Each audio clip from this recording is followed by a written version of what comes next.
नमस्कार मित्रों, इल्विन क्लासेस के यूट्यूब प्लेटफॉर्म पे आपका बहुत बहुत स्वागत है। हम लोग एनसीईआरटी बेस्ड कक्षाओं के साथ उपस्थित होते हैं। अब आने वाले दिनों में चुनाव तो बीत ही गए हैं। उत्तर प्रदेश में जिस तरह से भारतीय जनता पार्टी की सीटें कम हुई है, उससे ऐसा लगता है कि अब आगामी 1-2 वर्षों के अंतर ढेर सारी जो परीक्षाएँ होने वाली है, जो रिक्त पद खाली पड़े हैं, उन पर भर्ती की प्रक्रिया प्रारंभ हो जाएगी। तो उसी को ध्यान में रखकर हम लोग ये अपनी कक्षाएं प्रारंभ किए हैं। आज की इस हम कक्षा में बात करेंगे, राज्य व्यवस्था में हमने पहले पढ़ा है, उसके बाद आज हम बात करेंगे राज्य के नीति निर्देशक तत्वों के बारे में। यह जो हमारी पूरी कक्षा है वह एनसीईआरटी बेस्ड है। इससे प्रश्न आने की ढेर सारी संभावनाएँ होती हैं। अगर आप हमारे नए पाठक, नए दर्शक हैं तो कृपया चैनल से जुड़ें और बेल आइकन का बटन दबाएं, ताकि जो भी नोटिफिकेशन, जो भी वीडियोस आए, उसका नोटिफिकेशन आप तक बहुत पहले पहुंचे और आप उसका लाभ उठा सकें। आज की इस कक्षा में हम बात करेंगे राज्य के नीति निर्देशक, राज्य के नीति निर्देशक सिद्धांत, डायरेक्टिव प्रिंसिपल्स ऑफ स्टेट। अब राज्य के नीति निर्देशक तत्वों की आवश्यकता क्यों पड़ी, इस पर बात करते हैं। तो हम जब स्वतंत्र हुए थे 1947 15 अगस्त, उसके पश्चात हमारे देश की आर्थिक एवं सामाजिक स्थिति अस्त व्यस्त थी। आर्थिक स्थिति और सामाजिक स्थिति अस्त व्यस्त थी। देश के संविधान निर्माता यह समझ चुके थे कि यदि भारत को उन्नत बनाना है तो सर्वप्रथम गरीबी, अशिक्षा और पिछड़ी हुई आम जनता को आर्थिक रूप से सुदृढ़ बनाना होगा।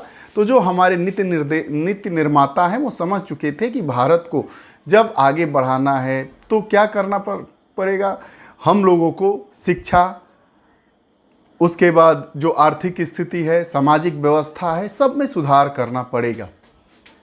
अब इसी के लिए सरकार को स्पष्ट कदम उठाने तथा निश्चित निर्देश देने की जरूरत थी।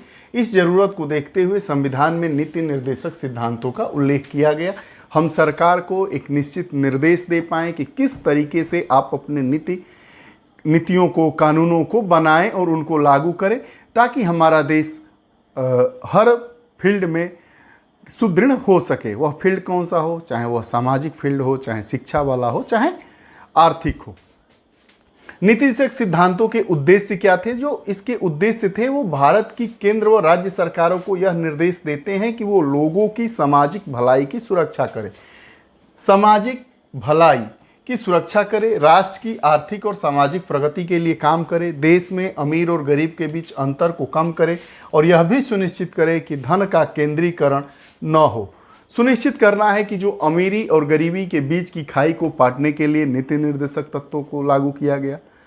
यह सुनिश्चित रहे कि देश का धन कुछ ही लोगों के पास न रहे, अर्थात धन का केंद्रीकरण न हो, सत्ता का केंद्रीकरण न हो, विकेंद्रीकृत व्यवस्था हमारे देश में हो। तभी तो असली संघात्मक व्यवस्था को हम लागू कर पाएंगे, या जो हमारा संघात्मक ढांचा है वो अमली रूप में वह निखर कर सामने आएगा।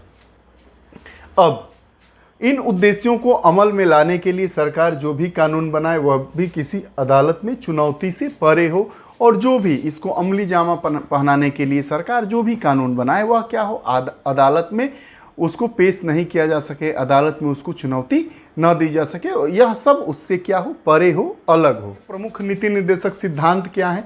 राज्य के प्रमुख नीति निर्देशक सिद्धांत क्या है कि समाज में सभी नागरिकों को, किसकी बात किया है? नागरिक की, व्यक्तियों की नहीं। नागरिक और व्यक्ति में फर्क तो आप समझते ही होंगे। जीवन यापन के यथोचित साधनों को प्राप्त करने का अधिकार दिया जाए। 14 वर्ष की आयु के सभी बालकों के लिए निःशुल्क और अनिवार्य शिक्षा की व्यवस्था की जाए। सरकार का साथ ही साथ यह भी प्रयास रहे कि मजदूरों के काम करने तथा रहन सहन की परिस्थितियां संतोषप्रद हो। भारत के सभी नागरिकों को बेहतर जीवन स्तर का अवसर दिया जाए। सरकार नशीले पदार्थों पर प्रतिबंध लगाए, जिससे जन स्वास्थ्य में सुधार हो।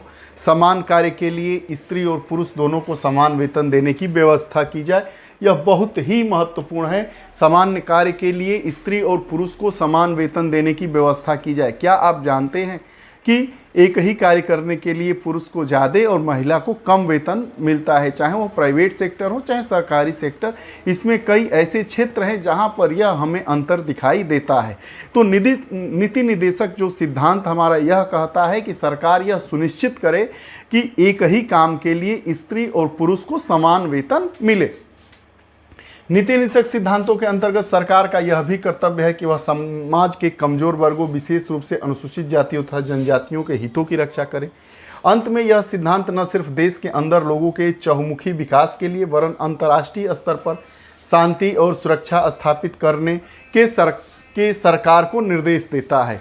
अब यह भी करता है कि अंतर्राष्ट्रीय स्तर पर भी शांति और सुरक्षा की व्यवस्था कायम की जाए।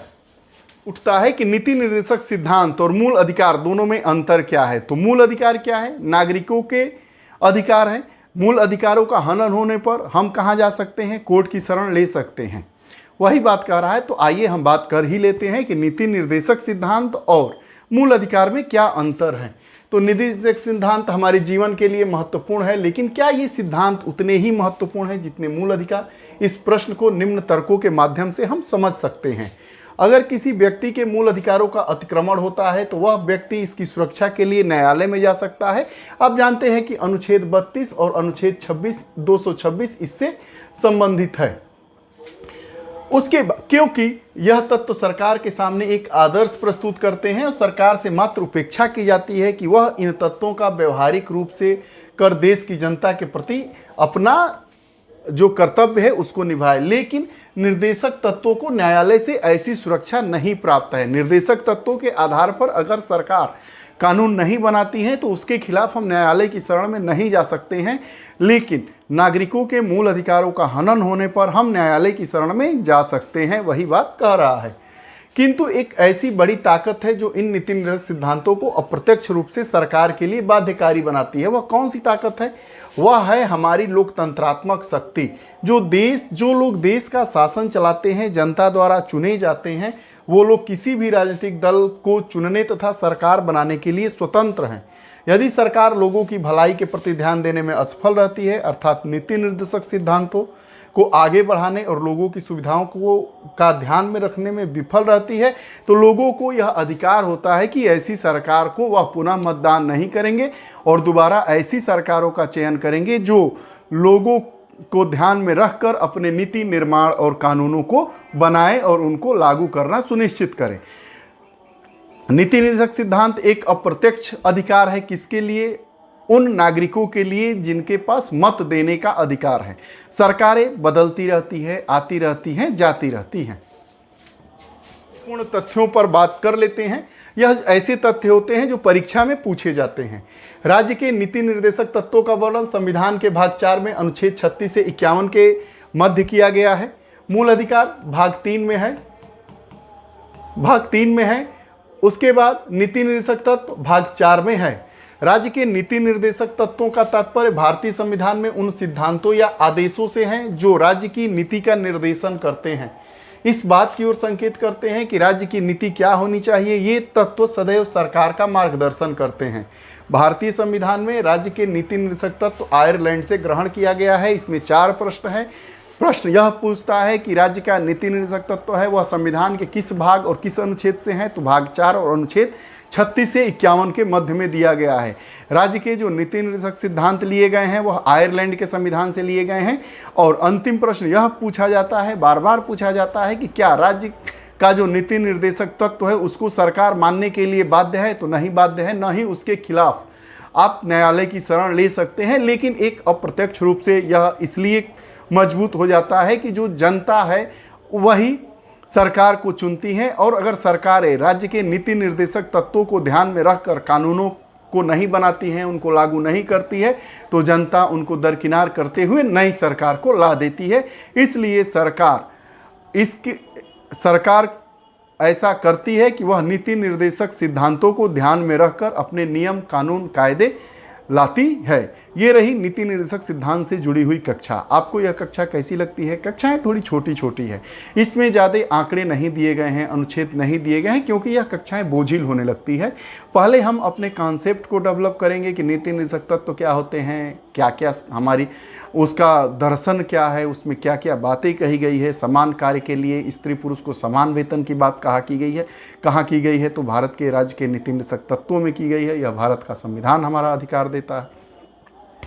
किस भाग में है, किस अनुच्छेद में है, कहाँ से लिया गया है, यह वाद योग्य है या वाद योग्य नहीं है, क्या मूल अधिकार और नीति सिद्धांत एक ही हैं या अलग अलग हैं, इन पर हमने बात किया।